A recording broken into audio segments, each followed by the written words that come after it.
اما بعد فاعوذ باللہ من الشیطان الرجیم بسم اللہ الرحمن الرحیم وما خلقنا السماء والارض وما بینہما لاعبین لو اردنا ان نتخذ لہوا لاتخذناہ من لدنا ان كنا فاعلین بل نقذف بالحق على الباطل فيدمغه فإذا هو زاهق ولكم الويل مما تصفون صدق الله العظيم رب اشرح لي صدري ويسر لي أمري واحلل عقدة من لساني يفقهوا قولي اللهم ألهمنا رشدنا وأعذنا من شرور أنفسنا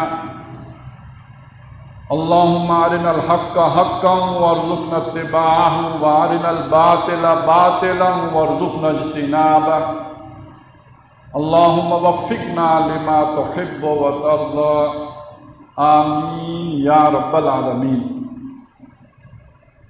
حضرات محترم، آج مجھے پاکستان کے ارد گرد جو حالات ہیں اور اس میں جو ہمارے لیے امکانات اور خدشات ہیں اس پر گفتگو کرنی ہے۔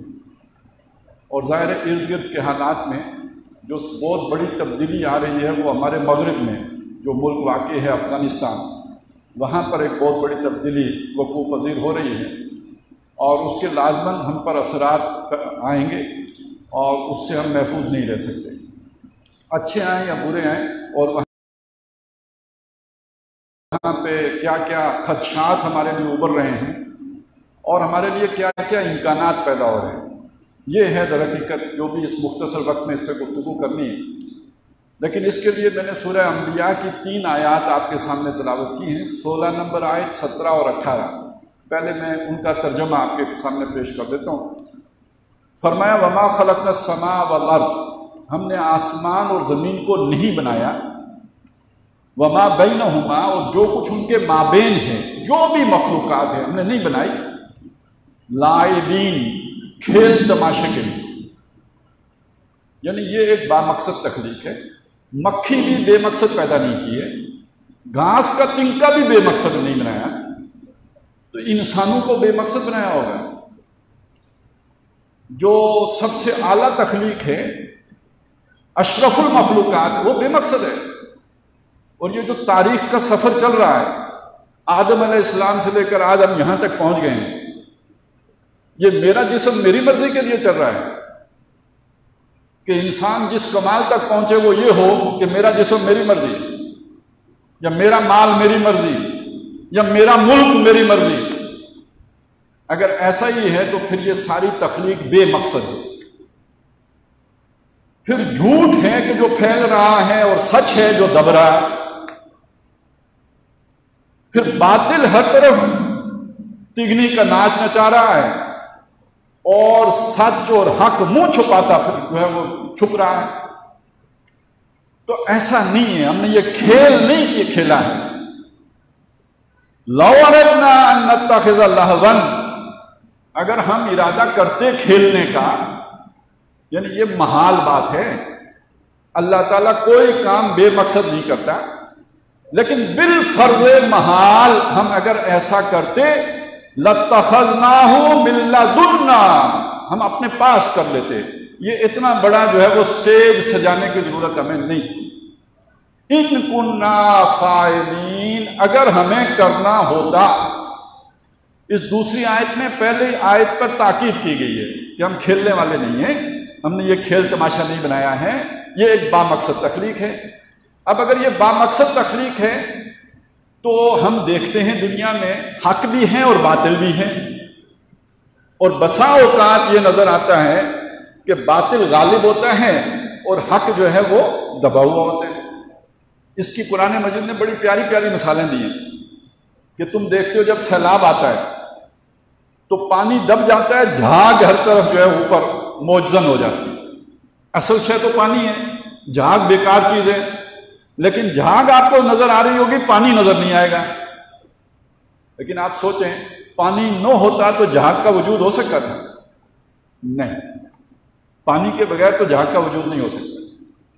اسی طرح جو کچھ تم گرم کرتے ہو، آگ پر تپاتے ہو زیورات بنانے کے لیے، یعنی جو دھاتیں پگھلاتے ہو ان کے اوپر بھی جھاگ آ جاتی ہے۔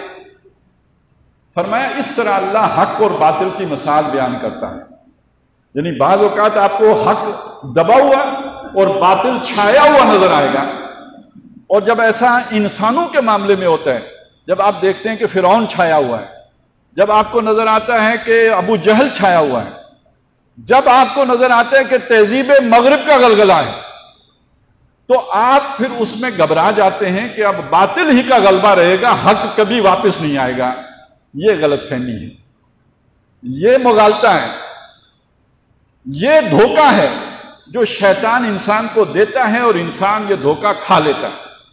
اگلی آیت میں وہی بات کہی، بل نقذف بالحق علی الباطل، ہم حق کی ضرب لگاتے ہیں باطل کے سر پر، فیدمغہ، وہ حق اس باطل کا دماغ نکال دیتا ہے، بھیجا نکال دیتا ہے، فاذا ہوا زاہق، تو وہ باطل چلا جاتا ہے۔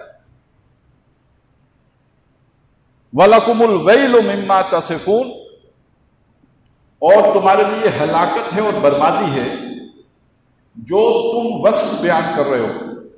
اب یہاں وصف کو لے لیجئے، جو بیانیہ تم تراش کر رہے ہو، جو تم بیان کر نیریٹ کر رہے ہو، اس میں تمہارے لیے ہلاکت و بربادی ہے۔ پچھلے 20 سال میں ہمارا بیانیہ کیا تھا؟ ایک لفظ میں بیان کیا ہم نے، یو ٹرن۔ یہ یو ٹرن کس چیز سے یو ٹرن تھا؟ یہ صرف افغانستان سے، طالبان سے یو ٹرن کو نہیں تھا، یہ نظریہ پاکستان سے بھی یو ٹرن تھا، یہ دین سے بھی یو ٹرن تھا، یہ اسلام سے بھی یو ٹرن تھا، یہ کشمیر سے بھی یو ٹرن تھا، اور یہ کہ جو بھی ہماری کوئی اچھی قدر تھی اس سے یو ٹرن تھا۔ آخر آپ دیکھیں نا، برائیاں پھیل رہی ہیں اور نیکیوں کے لیے جو ہے وہ جگہ ہی نہیں رہی، تو یو ٹرن کا مطلب اس سے سمجھ لینا، یہ بہت ساری چیزوں سے یو ٹرن تھا۔ اور 17 سال ہم نے جو یو ٹرن کا دودھ بلویا ہے، اب 3 سال ہو رہے ہیں اس کا مکھن کھا رہے ہیں۔ یہ جو پچھلے 3 سالوں میں لوگ کہتے ہیں نا تباہی آ گئی، بربادی آ گئی، یہ 17 سال میں جو دودھ بلویا ہے یو ٹرن کا، یہ اس کا مکھن ہے جو جانے نوش کر رہے ہیں، نوش جان کر رہے ہیں۔ اور اب وہ بالکل کام جو ہے نزدیک آ گیا ہے۔ اب میں چاہتا ہوں ذرا تھوڑا سا آپ کو اندازہ کرا دوں۔ پرویز مشرف صاحب نے 2001 میں جب یو ٹرن لیا تھا تو انہوں نے جو تقریر فرمائی تھی، وہ الفاظ آج بھی میرے کانوں میں گونج رہے ہیں، Taliban days are numbered, Taliban کے دن گنے جا چکے ہیں۔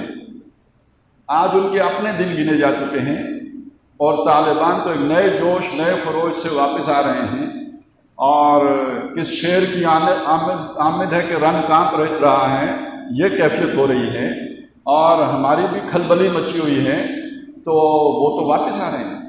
ساری دنیا چیخ رہی ہے کہ آ گئے آ گئے آ گئے، آ رہے ہیں یا نہیں آ رہے وہ علیحدہ بات ہے، لیکن آ گئے کی تھرتھلی تو مچ گئی ہے۔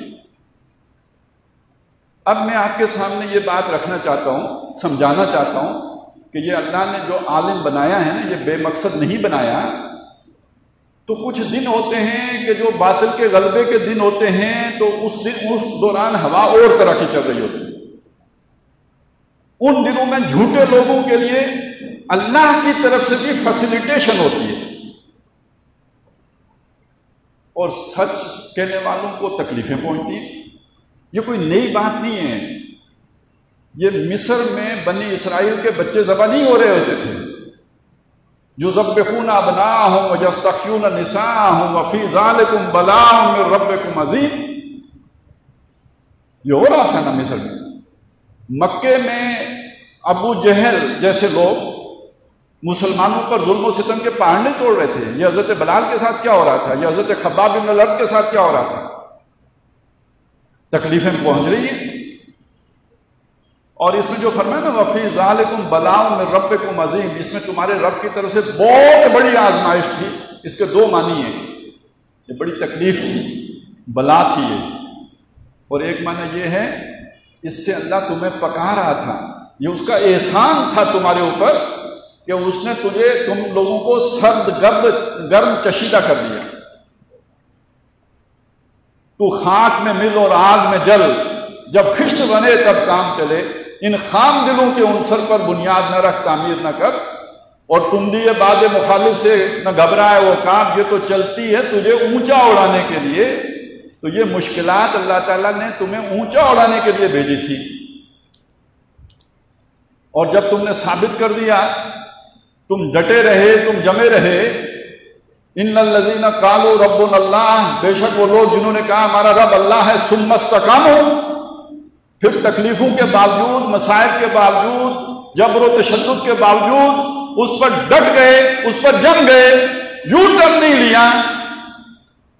تتنزل علیہم الملائکہ، ان پر فرشتے اترتے ہیں. اور یہ فرشتے آخرت میں ہی نہیں اترتے، دنیا میں بھی اترتے ہیں.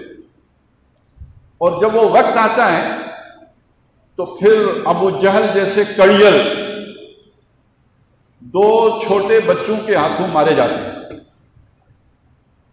پھر کہیں سے اچانک کوئی داؤد آتا ہے اور غر کے آہن جالوت کو قتل کر دیتا ہے. قتل داؤد و جالوت. حالانکہ اس سے پہلے کیفیت کیا تھی؟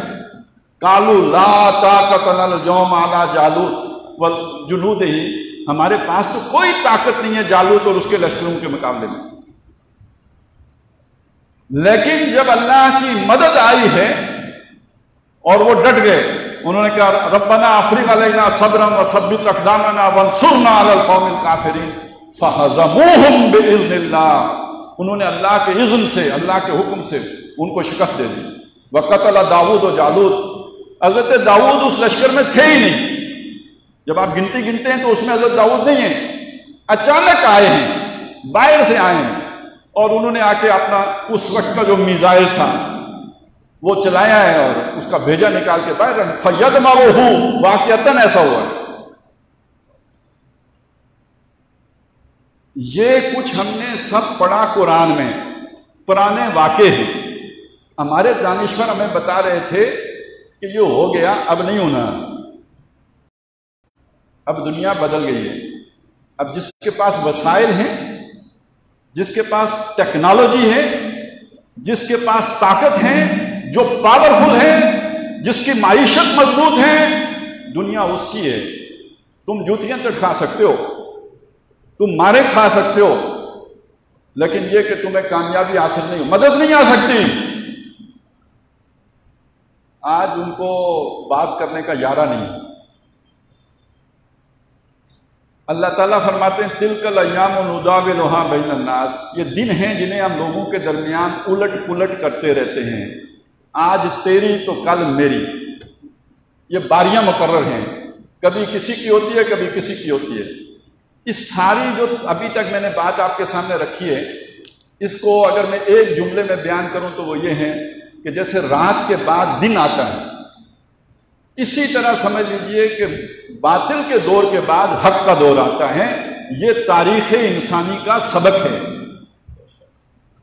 فرق یہ ہے کہ دن اور رات کا وقت معین ہے. وہ ٹائم ٹیبل آپ بنا سکتے ہیں، اتنے بج کر اتنے منٹ پہ رات ختم ہو جائے گی اور اتنے بج کر اتنے منٹ سے دن شروع ہو جائے گا، اور پھر رات آئے گی اور پھر دن ہو جائے گا. لیکن حق و باطل کے جو مختلف ادوار ہوتے ہیں، ان کا ٹائم مقرر نہیں ہے. یہ اللہ کی اپنی سنت ہے. اور یہ بات پکی ہے کہ باطل کے بعد حق آتا ہی آتا ہے، اور ہر عروج کو لازماً زوال ہوتا ہی ہوتا ہے. اس اعتبار سے اگر آپ دیکھیں گے تو ایک حق کا دور محمد الرسول اللہ صلی اللہ علیہ وسلم کے زمانے میں آیا، اور جگمگ جگمگ ہو گیا ہر طرف، نور و نور ہو گئی ساری دنیا. اس کے بعد آہستہ آہستہ اس کا زوال شروع ہوا. ابھی محرم ہے نا، حضرت حسین رضی اللہ تعالیٰ عنہ کا دن منائیں گے، تو انہوں نے اس زوال کو ہی روکنے کی کوشش کی تھی نا. اور یہ زوال ایک دن میں نہیں آ گیا، یہ 1000 سال میں مکمل ہوا. 1000 سال میں مکمل ہوا. جہاں محمد رسول اللہ نے پہنچایا تھا صلی اللہ علیہ وسلم، وہاں سے گرتے گرتے گرتے 1000 سال پاتال میں پہنچتے ہوئے 1000 سال لگ گیا۔ حضور کے 1000 سال کے بعد یہ وہ دور ہے جسے ہم روشن خیالی کا دور کہتے ہیں، رینائنسنس ہوا ہے مغرب میں، یہ ٹھیک 1000 سال کے بعد کا معاملہ ہے۔ اب مغربی اقوام اٹھی ہیں اور وہ چھاتی چلی گئی ہیں، اور مسلمان ہر جگہ پہ ذلیل و رسوا ہوتے چلے گئے، اور کہیں بھی ان کو کوئی بڑی ریزسٹنس یا مزاحمت کا سامنا نہیں کرنا پڑا۔ عرصہ ہو گیا۔ اچھا، یہ کوئی 1950 یا 1947 یا 1960 میں وہ واپس نہیں گئے ہیں، واپس نہیں گئے تھے، بلکہ یہ کہ انہوں نے طریقہ بدلا تھا، سانپ نے کینچلی بدلی تھی۔ پہلے وہ یہاں عسکری جو ہے وہ غلبہ ان کا تھا، اب انہوں نے معیشت کے ذریعے سے مٹھی میں بند کر لیا تھا، مسلمانوں کو جکڑ لیا تھا، ورلڈ بینک بن گیا، IMF ہو گیا، اس کے ذریعے سے قابو کر لیا، تو غلامی کا انداز بدل گیا تھا، وہ جبر کا دور نہیں ختم ہوا تھا۔ اور جتنے بھی مسلمان حکمران تھے اکثر و بیشتر ان کے کٹھ پتلیوں کا کردار ادا کرتے رہے۔ یہ صرف ایک ہمارا معاملہ نہیں ہے، ہر طرف یہی ہوا ہے، تا آ کے کہ پچھلی صدی کے آخر میں آ کے کوئی معاملے میں ایسی گڑبڑ ہوئی کہ بش سینئر کو کہنا پڑا کہ ہم نیو ورلڈ آرڈر لے کے آئیں گے۔ یہ نیو ورلڈ آرڈر کا مطلب کیا ہے؟ پہلے کس کا آرڈر تھا؟ انہی کا تھا۔ 1945 سے پہلے لیگ آف نیشنز جو تھی وہ بھی ان کا ہی آرڈر تھا۔ اس کے بعد ایک اور آرڈر آ گیا جو 1990 تک چلتا رہا، اس کے بعد انہوں نے کہا جی نیا آرڈر لے کے آئیں گے، تو وہ بھی انہی کا تھا۔ وہ تیسرا قدم تھا۔ پہلا قدم وہ ہے جو 1945 سے پہلے ہے، 1945 سے 1990 تک دوسرا قدم ہے، 1990 کے بعد تیسرا قدم ہے، اور اس نئے قدم میں خاص طور پر مسلمانوں کو بلڈوز کرنا لازم تھا۔ آپ دیکھیں پھر عراق کے ساتھ کیا ہوا، آپ دیکھیں پھر افغانستان میں کیا ہوا، آپ دیکھیں شام میں کیا ہوا، اور یہ جو 9/11 ہوا تھا اس کے بعد دو کا برکس نکلنا تھا، ایک افغانستان کا، دوسرا پاکستان کا۔ اب جو بھی اس یو ٹرن کی خباستیں ہیں وہ اس شخص کو گئی جس نے وہ غلط قدم اٹھایا، لیکن اس میں یہ خیر تو پیدا ہو گیا نا کہ پاکستان بہرحال بچ گیا، نہیں تو امریکہ نے ٹھانی ہوئی دونوں کی تھی۔ ابھی جا کے وہ واپس جا رہا ہے 20 سال کے بعد، ستمبر میں پوری خلاصی ہوگی اس کی، اور آپ کو یاد ہوگا اکتوبر میں آیا تھا، اکتوبر 2001 میں، اور اب ستمبر 2021 میں واپس 20 سالوں کے بعد واپس جا رہے ہیں۔ اور ایک جنرل صاحب ہوتے تھے، جنرل شاہد عزیز صاحب، انہوں نے ایک موقع پہ یہ بات کہی تھی کہ جب امریکہ واپس جائے گا تو خطے میں آگ لگا کر جائے گا۔ اس بات کو بس ذہن میں رکھیں۔ ابھی آپ اس چیز کو دیکھیں کہ امریکہ واپس جانے کے باوجود بھی پورا واپس نہیں جا رہا، افغانستان سے لا تعلق نہیں ہو رہا، فوجیں نکال رہا ہے۔ وہ کہتے ہیں ایئر سٹرائکس ہم کرتے رہیں گے، جس کا مطلب یہ ہے کہ وہ اپنے ہوائی حملے، وہ B-52 سے ہوں یا F-16 سے ہوں یا ڈرون سے ہوں، وہ جاری رکھے گا۔ اور دوسری جو خطرناک ترین بات ہے، خطرناک ترین بات، کچھ معاملات ورلڈ لیول پر ایسے سامنے آ رہے ہیں کہ جس میں لگتا ہے کہ انہوں نے پاکستان کو پھر بریکٹ کر لیا ہے افغانستان کے ساتھ۔ ایک بات یہ ہے کہ یہ چیزیں پھیلنی شروع ہو گئی ہیں کہ کچھ لوگوں کی جانوں کو خطرہ ہے جو بیرون ملک رہتے ہیں، جو برطانیہ میں رہتے ہیں، جو ہالینڈ میں رہتے ہیں، ان کے خلاف ان کے لیے الرٹ جاری ہو رہے ہیں کہ ان کی جانوں کو خطرہ ہے۔ وہ وہاں کیوں رہتے ہیں؟ دنیا میں تصور یہ ہے کہ ان کی جان کو پاکستان میں خطرہ تھا تو اس لیے آ کے ان ملکوں میں انہوں نے پناہ لی ہے۔ اب وہاں جان کو خطرہ ہے تو کیس کس پر بلڈ ہو رہا ہے؟ کس سے خطرہ ہے؟ طالبان سے خطرہ ہے ان کی جانوں کو؟ وہ مولویوں سے خطرہ ہے؟ نہیں، یہ اشارہ، انگلی جا رہی ہے آپ کے اداروں کی طرف۔ دوسری بات سنیں، یہ ویسا ہی خطرہ ہے جیسا کبھی طالبان سے دہشت گردی کا خطرہ تھا۔ کیس بنایا جاتا ہے، رائے عامہ ہموار کی جاتی ہے۔ اب آئیں اگلی بات کی طرف۔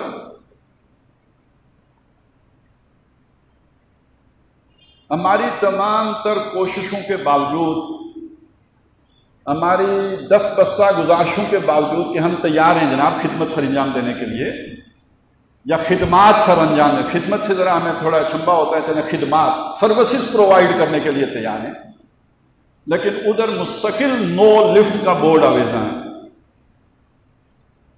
اب گویا ہمارے سرانے کے نیچے سے ڈالر نہیں نکلنے والے، امریکہ نہیں دینے والا، دینے کے لیے تیار نہیں ہے، وہ ہمیں فون تک کرنے کے لیے تیار نہیں ہے۔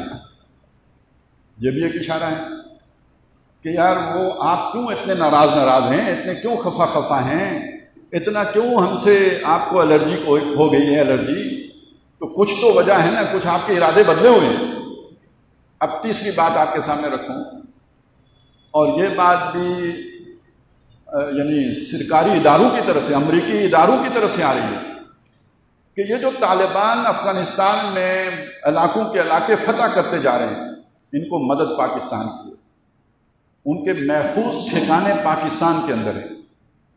اچھا یہ بات وہ کہتے ہیں، ڈھولکی وہ بجاتے ہیں، اور اس تھاپ پہ ناچنا آپ کا سارا جو ہے، جو بھی لبرل طبقہ ہے وہ سارا ناچنا شروع کر دیتے ہیں، جو نیشنلسٹ ہیں وہ ناچنا شروع کر دیتے ہیں، وہ تو ٹویٹر کے ٹرینڈ چلانا شروع کر دیتے ہیں کہ جی ہاں یہ اس سب کے پیچھے پاکستان ہے۔ حقیقت یہ نہیں ہے، طالبان اس پاکستانی اسٹیبلشمنٹ کے اوپر اگر اعتبار کریں تو ان سے زیادہ احمق کوئی نہیں ہوگا، جنہوں نے ان کا سفیر پکڑ کے امریکہ کے حوالے کر دیا تھا، جنہوں نے ان کے بندے پکڑ کے امریکہ کے حوالے کر دیا۔ کوئی دوست نہیں ہو سکتے وہ آپ پر اعتبار بھی نہیں کر سکتے، لیکن دنیا تو یہ مشہور ہو رہا ہے کہ ان کے پیچھے پاکستان ہے۔ یہ انڈیا بھی اس میں لگا ہوا ہے، امریکہ میں بھی لگا ہوا ہے، اور خود ہمارے لوگ بھی لگے ہوئے ہیں۔ اس کو ایک علامت کے طور پہ لیجئے کہ اب جو کچھ افغانستان کے ساتھ ہونا ہے، کہیں وہی سب کچھ ہمارے ساتھ بھی کرنے کی تیاری تو نہیں ہے۔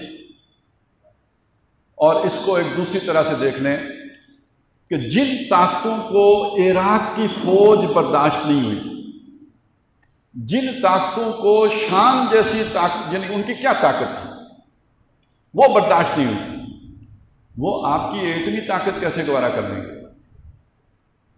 وہ آپ کی عسکری قوت کو اور آپ کی میزائل ٹیکنالوجی کو کیسے گوارا کر لیں گے؟ اس لیے کہ جو ان کا ورلڈ پلان ہے اس میں آپ کی یہ چیزیں فٹ بیٹھتی ہی نہیں، اور جو ان کی سوچ ہے اس کے مطابق ایک بات سمجھ لیں، آپ لبرل ہوں، آپ سیکولر ہوں، آپ روایتی ہوں، اگر آپ یہ مانتے ہیں کہ یہ قرآن اللہ کی طرف سے نازل ہوا ہے، ان کی جدید ڈیفینیشن میں آپ فنڈامنٹلسٹ ہیں۔ کیوں؟ آپ جب قرآن پڑھیں گے آپ فنڈامنٹلسٹ ہو جائیں گے، آپ پوٹینشلی فنڈامنٹلسٹ ہیں اگر یہ سمجھتے ہیں کہ قرآن مجید اللہ کی طرف سے نازل کردہ کتاب ہے۔ تو جن لوگوں نے پریمپٹیو ڈاکٹرائن بنائی ہے، جن لوگوں نے نپٹا ایول ان دا بٹ کا فارمولا رکھا ہے، وہ آپ کے اس خطرے کا مداوع نہیں کریں گے، اس کا تدارک نہیں کریں گے، اس کا علاج نہیں کریں گے۔ تو حمید گل صاحب کہا کرتے تھے کہ 9/11 بہانہ، افغانستان ٹھکانہ اور پاکستان نشانہ۔ تو میں کہنا یہ چاہ رہا ہوں کہ ہماری ہوشیاریاں، ہماری چالاکیاں، ہماری چلیں ڈپلومیسی جو ہم نے 20 سالوں میں کی ہے، اس کی شام آ گئی ہے، وہ اب اختتام پذیر ہو گئی ہے۔ اب نو مور ڈبل گیم۔ اب نہ چائنا ہمیں لفٹ کرانے کے لیے تیار ہے، نہ امریکہ ہمیں لفٹ کرانے کے لیے تیار ہے۔ اور ان کے اعتبار سے اگر آپ دیکھیں تو خطے میں جس نے 20 سال ریزسٹ کر کے اپنی ورتھ پروف کی ہے، تو اگر سودا ہی کرنا ہے تو ان کے ساتھ کیوں نہ کریں؟ اگر تجوریوں کے منہ ہی کھول لیں تو پھر ان کے ساتھ کیوں نہ کھولیں؟ اور جن کو اگر ادھر سے دباؤ پڑتا ہے تو اس طرف ہو جاتے ہیں، تو ادھر سے دباؤ پڑتا ہے تو اس طرف ہو جاتے ہیں، ان پر کون اعتبار کرے گا؟ تو محسوس تو یہ بھی ہوتا ہے کہ یہ بھی سازش کا حصہ ہو سکتا ہے کہ ٹھیک ہے، یہ پہلے بھی افغانستان سے لوگ آتے تھے، اس علاقے کو فتح کرتے تھے، اب بھی آئیں، فتح کریں، ہم بھی آپ کو فیسیلیٹیٹ کریں گے۔ پھر یہ آپ نے کام کرنا ہے کہ چائنا کو آپ نے کنٹین کر دینا ہے، اس کا راستہ بند کر دینا ہے۔ اور چائنا بھی یہ کوشش کر سکتا ہے کہ ٹھیک ہے آپ ہی آ جاؤ، ہمیں راستہ دے دینا۔ تو بہت بڑے خطرات ہیں جو ہمارے لیے منہ کھول چکے ہیں، یعنی پاکستان کے لیے بہت بڑے، اور ہماری معیشت بیٹھ رہی ہے، ہماری سیاست کا جو دھڑن تخت ہوا ہے وہ سب کے سامنے ہے، ہمارا جس طرح کا جو سماج کا بیڑا غرق ہو چکا ہے اس کا آپ کو اندازہ ہے۔ تو ہم تو کسی بھی اعتبار سے اس وقت یعنی کوئی راوی چین کی بات کسی بھی شعبے میں نہیں لکھ رہا، اور یہی ہے مرنے والی امتوں کا عالم پیری، تو اس کی ساری علامات جو ہے وہ ہمارے سامنے ہمارے ملک کے اعتبار سے ظاہر ہو رہی ہیں۔ اور اگر ہم نے بہت جلدی کوئی پالیسی نہ بنائی، کوئی نیا یو ٹرن نہ لیا، مثبت رجوع ٹرن نہ لیا، تو تمہاری داستان تک نہ ہوگی داستانوں میں وہ صورت اب کوئی زیادہ دور نہیں رہ گئی ہے، وہ اب سر پہ آئی کھڑی ہے، تلی ہوئی ہے۔ یہ یو ٹرن کیا ہو سکتا ہے؟ ایک بات سمجھ لینی چاہیے، جن لوگوں نے اس ملک پر 74 سال ہو گئے ہیں اب حکومت کی ہے، اب ان پر کوئی اعتبار کرنے کے لیے تیار نہیں، نہ امریکہ، نہ چائنا، نہ طالبان، نہ اپنی عوام۔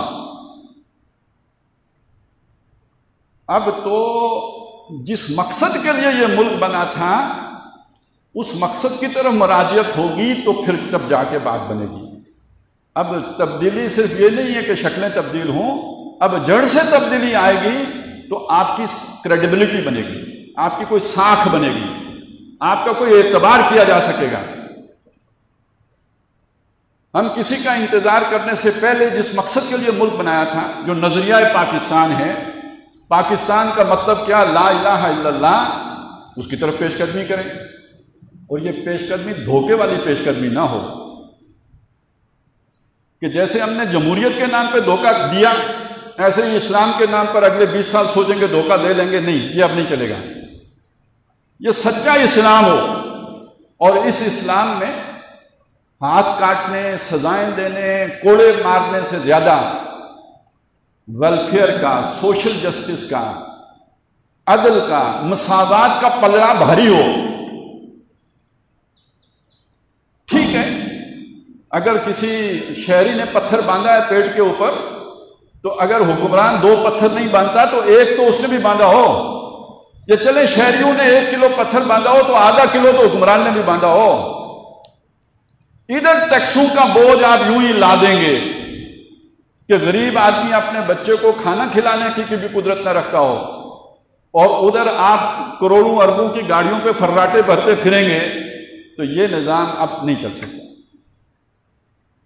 اور اب اس حالت میں آپ کا وہ والا نظام بھی کہ جس میں صرف سزائیں ہی سزائیں ہیں، وہ والا اسلام بھی اب چلنے والا نہیں ہے۔ اب وہ والا اسلام چلے گا کہ جس میں عدل ہے، جس میں مساوات ہے، جس میں بھائی چارہ ہے، جس میں اخوت ہے، اور جس میں ہمدردی ہے، جس میں ضرورتیں پوری کرنی ہیں، اور جس میں فی الواقع ریاست ماں جیسی ہوتی ہے، جیسے مدینے کی ریاست تھی، ظالم نہیں ہوتی، ٹیکس کھانے والی نہیں ہوتی، تاوان وصول کرنے والی نہیں ہوتی، بلکہ یہ کہ سرو کرنے والی ہوتی ہے، خدمت کرنے والی ہوتی ہے۔ راتوں کو خلیفہ جیسے گھوما کرتا تھا کہ کوئی مشکل کا شکار ہو تو اس کی ضرورت پوری کر دی جائے، آج خلیفہ نہیں گھوم سکتا، پر نظام تو ایسا ہونا چاہیے نا کہ نظام ڈھونڈے کہ جو ضرورت مند ہو ان کی ضرورت پوری کی جائے۔ یہ والا نظام اگر آپ قائم کر لیں تو یہ آپ کا بازو شمشیر زن بن جائیں گے یہی طالبان، جن سے خطرہ ہے وہی آپ کے بھائی بن جائیں گے، آ ملیں گے سینہ چاکان چمن سے سینہ چاک۔ اور دوسری بات، ہندوستان بھی ہمیں اس کے ساتھ جنگ کا مقابلہ کرنے کی ضرورت نہیں ہوگی۔ آپ سوچیں، یہاں عوام کو یہ سہولتیں میسر ہوں تو عام ہندو نہیں کہے گا کہ ہمیں بھی یہ سہولتیں چاہیے۔ میں صرف ایک آپ کو واقعہ سناؤں۔ آج کل یہ باتیں کہتے ہیں نا کہ اسلام تلوار سے پھیلا اور جنگوں سے پھیلا۔ جب مسلمانوں نے ایران فتح کیا تو جو پہلا آرڈر جاری کیا نا فتح کرنے کے بعد سپہ سالار نے، وہ یہ نہیں تھا کہ اتنے لوگوں کی گردنیں اڑا دو، وہ یہ نہیں تھا کہ اتنے لوگوں کو جو ہے وہ قید کر دو، یا فلانے فلانے محلات لوٹ کے لے آؤ۔ پہلا آرڈر یہ تھا کہ جو 15% ٹیکس ہے اس کو 1% کر دو. تو لوگوں کو تو خوف تھا کہ جب آتے ہیں فاتحین تو وہ تو ظلم و ستم کرتے ہیں. جب لوگوں نے یہ دیکھا کہ یہ تو بڑے ہمدرد فاتحین آئے ہیں، یہ کہاں تھے، انہیں تو پہلے آ جانا چاہیے تھا. میں نے صرف جلدی میں ایک مثال آپ کو دی ہے. لوگوں کو اسلام قبول کرنے پر آپ کے اس عدل نے آمادہ کیا تھا. تلوار سے لوگ نہیں مسلمان ہوتے، تلوار سے کوئی نہیں بدلتا. چند لالچی لوگ تلوار سے بدل جاتے ہیں، چند بزدل لوگ تلوار سے بدل جاتے ہیں. غیرت مند آدمی کوئی بھی ہو وہ زور زبردستی سے بات نہیں مانتا، وہ جان دے دیتا ہے، گردن کٹ جاتی ہے، جھکتی نہیں ہے.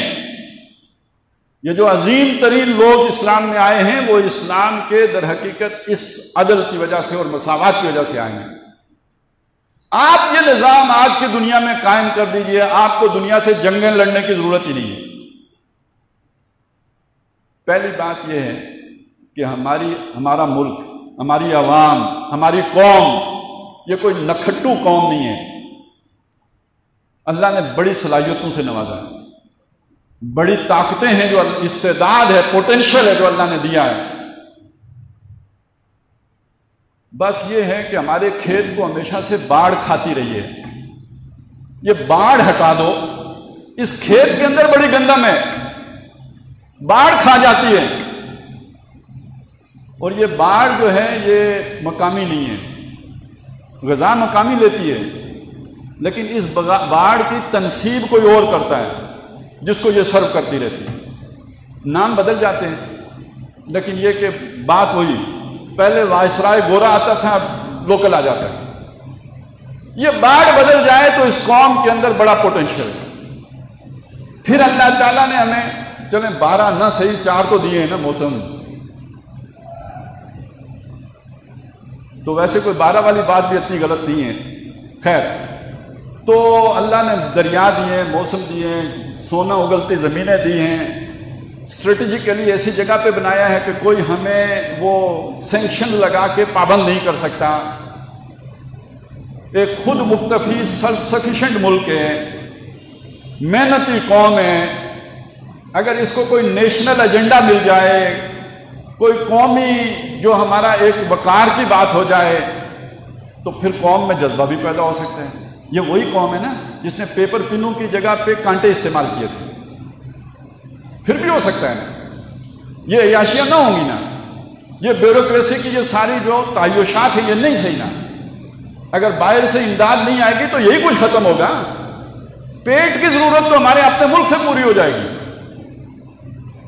پھر ہمیں اللہ تعالیٰ نے عسکری طور پر بہت حد تک دنیا کی طاقتور ترین قوموں میں شامل کیا ہے.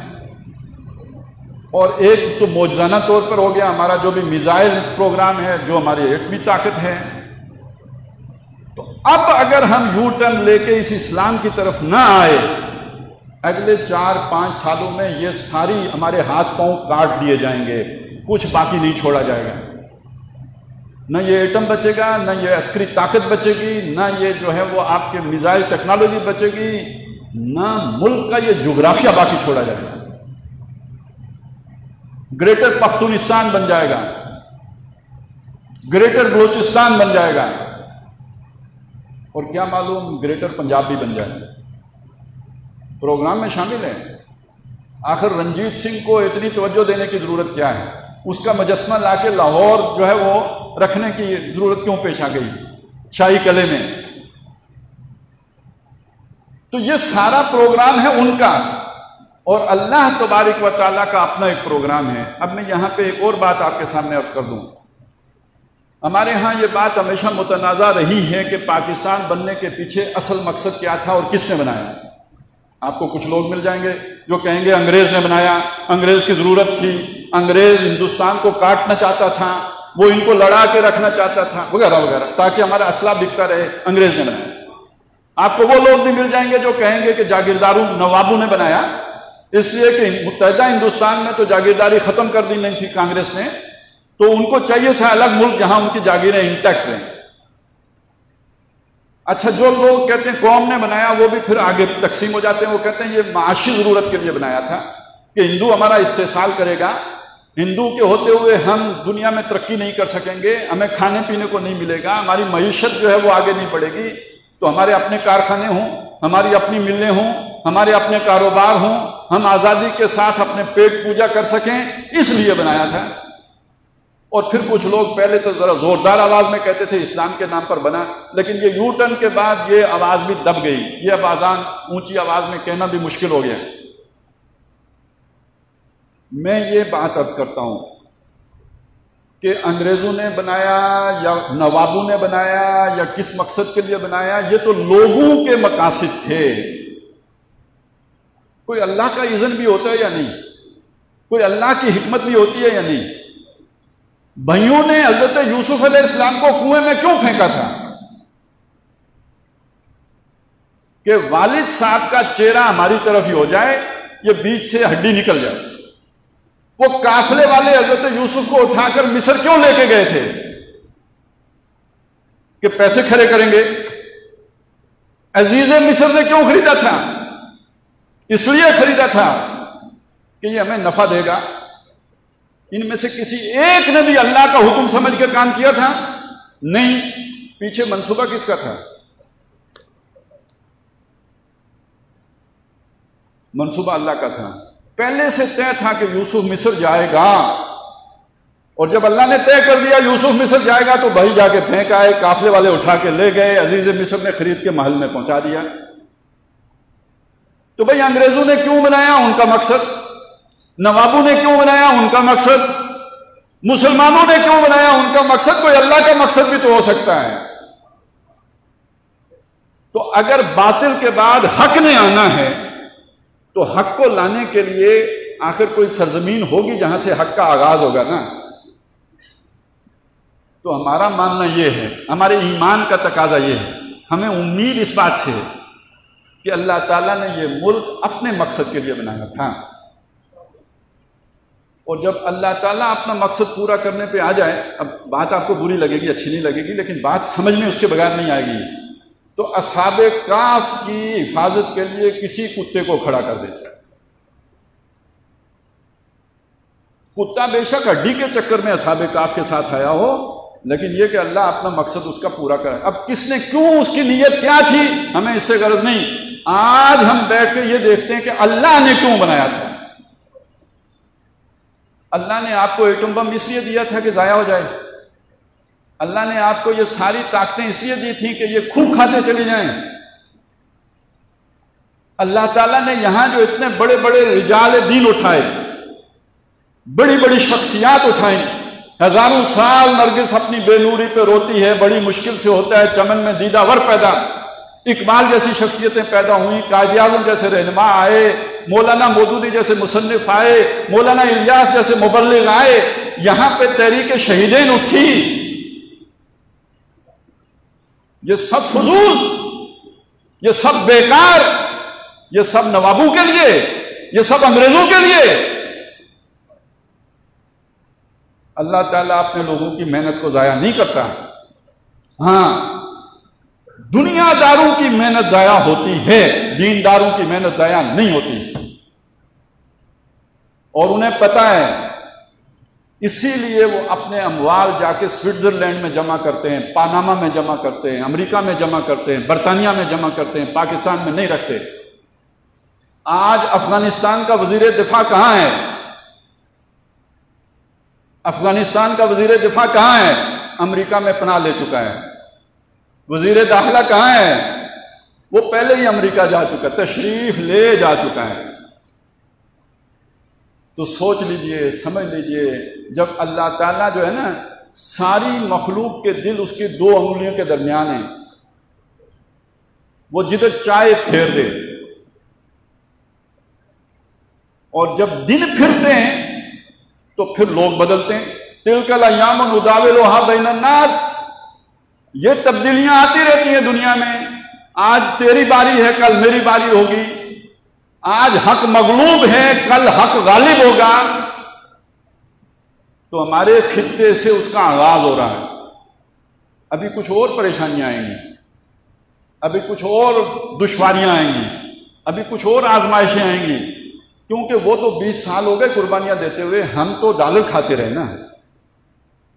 اب ہم نے بھی کچھ تھوڑا بہت، تو خاک میں مل اور آگ میں جل، جب خشت بنے تب کام چلے، اس تزکیے سے گزرنا ہے، اس سلوک سے گزرنا ہے، پھر ہم بھی پختہ ہو جائیں گے۔ 40 سال اللہ نے صحرائے تیہ میں گھمایا بنی اسرائیل کو، پھر جنگ پر لے کے آئے ہیں۔ وہ پہلے والے جو تھے وہ شہری زندگی کے عادی تھے، سہولتوں کے عادی تھے۔ انہوں نے کہا موسیٰ تو اور تمہارا رب جا کے لڑو، فَذْهَبْ أَنْتَ وَرَبُّكَ فَقَاتِلَا إِنَّا هَاهُنَا قَاعِدُونَ۔ اللہ نے کہا نہیں، تم ابھی کچے ہو، 40 سال صحرا میں جو ہے وہ پرورش کی ہے، نئی نسل آ گئی، وہ پرانے ریٹائرڈ ہو گئے، نوجوان 40 سال نئے لوگ، انہوں نے آ کے جنگ کی، اللہ نے فتح دے دی۔ تو 40 سال تو بہت بڑی مدت ہوتی ہے۔ اسی طرح سمجھ لیجئے کہ اب یہ دن بدل رہے ہیں، تاریخ بدل رہی ہے، تاریخ اپنا موڑ مڑ رہی ہے۔ میرا اور آپ کا کردار کیا ہوگا، یہ فیصلہ ہونا ہمارا انفرادی بات ہے، ہمیں فیصلہ کرنا ہے۔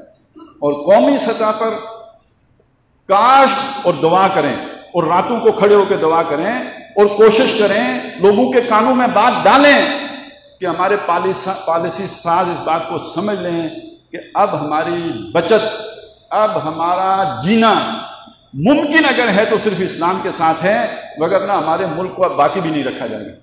اللہ تعالی ہمیں وہ کرنے کی توفیق عطا فرمائے کہ جس کے ساتھ اس کی مدد ہمارے شامل حال ہو جائے۔ قرآن مجید میں اِن ینصرکم اللہ فلا غالب لکم، اگر اللہ تمہارے پیچھے آ جائے تمہاری مدد کو، تم پر کوئی غالب نہیں آ سکتا۔ وَإِن یخذلکم، اور اگر وہ تمہیں ذلیل کرنے پہ آ جائے، فَمَنْ ذَا الَّذِي يَنْصُرُكُم مِّن بَعْدِهِ، تو اس کے بعد کون ہے جو تمہاری مدد کو آئے گا۔ یہ بات اگر بس ایک نقطہ ہمیں سمجھ آ جائے، ہمارا بیڑا پار ہو جائے گا۔ اللہ تعالی ہمیں اس کی توفیق عطا فرمائے۔ اقول قولی ھذا واستغفر اللہ لی ولکم ولسائر المسلمین والمسلمات۔ سنتیں ادا کر دیجیے۔